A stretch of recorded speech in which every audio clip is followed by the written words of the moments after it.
बिस्मिल्लाहिर्रहमानिर्रहीम। अस्सलाम वालेकुम।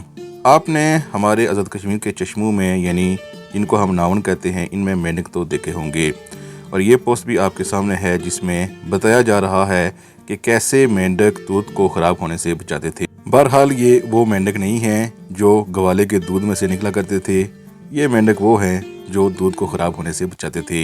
और हमारे बुजुर्ग इस हवाले से क्या कहते हैं, उन्हीं की ज़ुबानी सुन लें कि चश्मों में पाए जाने वाले मेंढक कैसे थे। मैं आही है ठीक हो है ਇਹ ਜਿਹੜਾ ਨਾਵਣ ਹੈ ਇਹ ਕਦੋਂ ਬਣਦਾ ਸੀ? ਇਹ ਬਣਿਆ ਜ਼ਮਾਨੇ ਇਹ ਕੁਛ ਜ਼ਮਾਨੇ ਚ ਬਣਾਇਆ, ਇਹ ਨਹੀਂ ਪਤਾ ਹਿੰਦੂਆਂ ਬਣਾ ਸੌਂਦੀ ਪਹਿਲੇ ਨੂੰ ਅੱਛਾ ਪਹਿਲੇ ਹਿੰਦੂ ਸੁਣੇ ਥਾ ਉਹਨਾਂ ਬੂਟੀ ਬਣੇ ਸੋ ਠੀਕ ਹੈ ਸੱਚਾ ਨਾਮ ਇਹਨਾਂ ਬਣਾਇਆ ਜਿਹੜਾ ਮੇਂਢਕ ਹੋਣਾ ਉਹ ਬਣੇ ਸੋ ਜੀ ਨਾ ਉਹ ਜ਼ਹਿਰੀਲਾ ਨਹੀਂ ਹੋਣਾ ਉਹ ਬਿਨਾ ਨਹੀਂ ਬਣਦਾ ਨਹੀਂ ਪਾਣੀ ਜ਼ਹਿਰੀਲਾ ਨਹੀਂ ਸੀ ਕਰਨਾ ਨਹੀਂ ਕੋਈ ਵੀ ਉਹ ਪਾਣੀ ਕੋਈ ਨੁਕਸਾਨ ਨਹੀਂ लेकिन फिर ठीक नवे जो बाली है ना हिंदुआ नहीं बनी ठीक क्या उन्हें बुत पे था इसलिए पे अजब कोई अच्छा मैं तुम्हें दसा पता नहीं क्या हुआ सोला इसमें सुनना है नहीं तो फिर तिल का लाना उसका उसकी पूजा कर रहे हैं सर पूजा जो उसकी लाना संदूर उसकी सोला क्या सिर्फ पानी देना है पानी देना पानी अल्लाह देना है पानी अल्लाह देना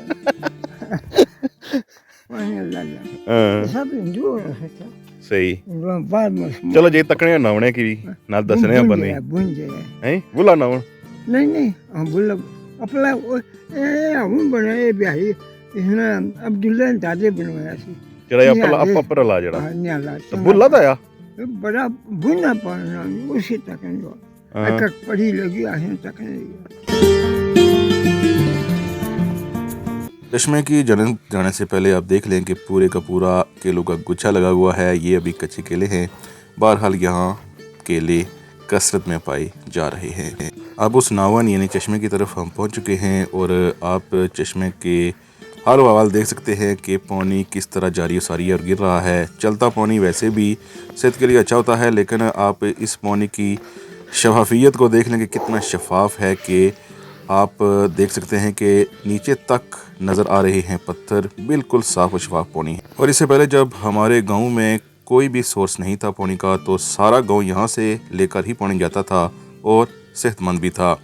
अब आज तो इसमें मेंढक नज़र नहीं आ रहे, लेकिन पहले हमने जब हम बचपन में थे देखा करते थे कि मेंढक यहाँ कसरत से पाए जाते थे। लोग कहते थे कि इन मेंढकों की वजह से पानी जहरीला नहीं होता था, और तहकीक कहती है कि पानी में मौजूद जितने भी जरासीम हैं वो इन मेंढकों के ज़रिए कुछ न कुछ कम हो जाते थे। अब इसमें कितनी सच्चाई है आप कमेंट सेक्शन में हमें ज़रूर बताइएगा। बहरहाल सब कुछ आपके सामने है।